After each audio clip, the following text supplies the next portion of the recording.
भा यानी कि भक्ति। अक्सर कहा करता हूं कि आप लोग मंदिर आते हैं तो अनेकों प्रकार की क्रियाएं होती हैं जिनको हम ध्यान से देखते हैं। आते हैं, जूता चप्पल उतारते हैं, पहले परिक्रमा लगाते हैं, फिर दीपक जलाते हैं, फिर आप मिठाई का डिब्बा लाए हैं, पुजारी जी को मिठाई का डिब्बा देते हैं, नारियल लाए हैं तो नारियल को फोड़ देते हैं, अगरबत्ती जलाते हैं। ये जितनी भी क्रियाएं हैं, ये ना समझना कि महाराज हम तो भक्ति करते हैं। ये जितनी भी क्रियाएं हैं ये सब भक्ति की क्रियाएं हैं, डिवोशनल एक्टिविटीज।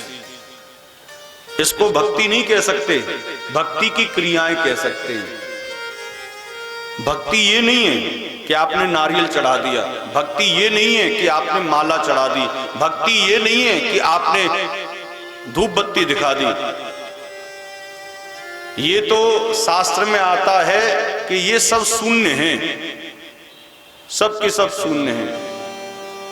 आपने माला चढ़ाई वो भी शून्य है, आपने नारियल चढ़ाया वो भी शून्य है, आपने अगरबत्ती लगाई वो भी शून्य है, आपने परिक्रमा लगाई वो भी शून्य है। और शून्य शून्य को कैलकुलेट करोगे तो मान केवल शून्य ही आता है, कुछ नहीं मिला। आपका समय गया, आपकी सामर्थ्य गई और आपका धन भी बर्बाद हो गया। बोले महाराज फिर तो भक्ति करना छोड़ दें। बोले जब दीपक दिखाना, पूजा करना, ये सब भक्ति के अंग में आते हैं और इनका मान भी शून्य होता है तो फिर भक्ति करने से क्या लाभ? बोले भैया इसमें एक वस्तु का अभाव है। यदि इन मानों के अंदर एक वस्तु मिल जाए तो इन शून्य को भी उनका मान मिल जाएगा। और वो क्या है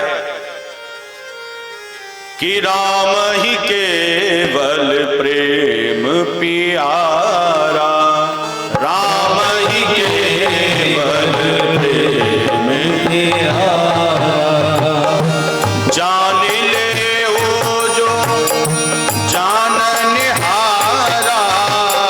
जान ले वो जाननहारा,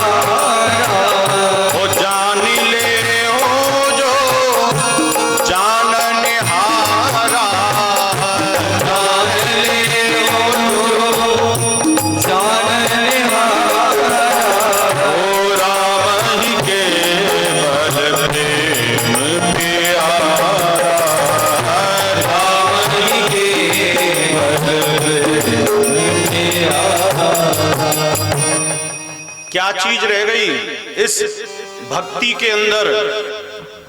बोले आपने माला चढ़ाई बिना प्रेम के चढ़ाई तो मान्य मिलेगा शून्य। आपने नारियल चढ़ाया बिना प्रेम के चढ़ाया, मान मिलेगा शून्य। आपने परिक्रमा लगाई बिना प्रेम के लगाई, मान मिलेगा शून्य। आपने सत्संग सुना परंतु बिना प्रेम के सुना।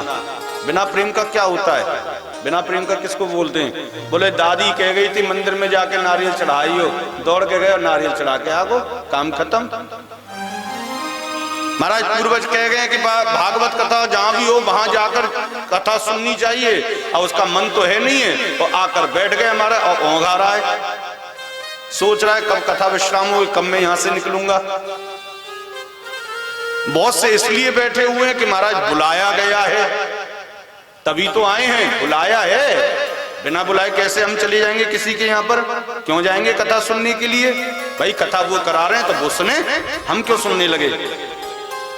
प्रेम से बोलो।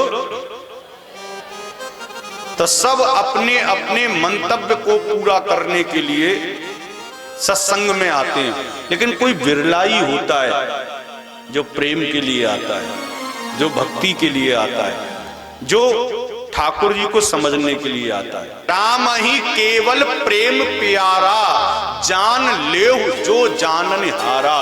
राम एक है, माला जीरो है। राम एक है, नारियल जीरो है। राम यानी कि प्रेम, प्रेम यानी कि एक। ये सब जीरो हैं, प्रेम केवल एक है। और ध्यान रखना, हर एक जीरो को मान मिल जाएगा यदि आपने ठाकुर जी को प्रेम कर लिया तो। हम ठाकुर जी से मांगने के लिए बहुत जाते हैं, परंतु ये प्रेम नहीं है, ये काम है। एक बार ठाकुर जी से कहो, ठाकुर जी हमें तुमसे कुछ नहीं चाहिए, हमें तुम ही चाहिए, हमें तुमसे कुछ नहीं चाहिए, हमें तुम ही चाहिए। यदि वो आपके यहाँ आ जाते हैं तो फिर महाराज किसी चीज की आवश्यकता आपके जीवन में नहीं रह सकती। आपने माला चढ़ाई, मान तो जीरो है लेकिन प्रेम चढ़ा दिया, 1 नंबर खड़ा हो गया। मान कितना हो गया? बोले 10 हो गया। आपने नारियल चढ़ाया, क्या मिला? बोले 0, लेकिन प्रेम चढ़ा दिया, मान कितना हो गया? बोले 0 से 100। आपने प्रेम चढ़ा दिया 1 और इधर में आपने परिक्रमा लगा दी, मान मिला 0, लेकिन नंबर कितने मिले? बोले 1000। हर जीरो को मान तब मिलता है जब हम प्रेम प्रदर्शित कर देते हैं।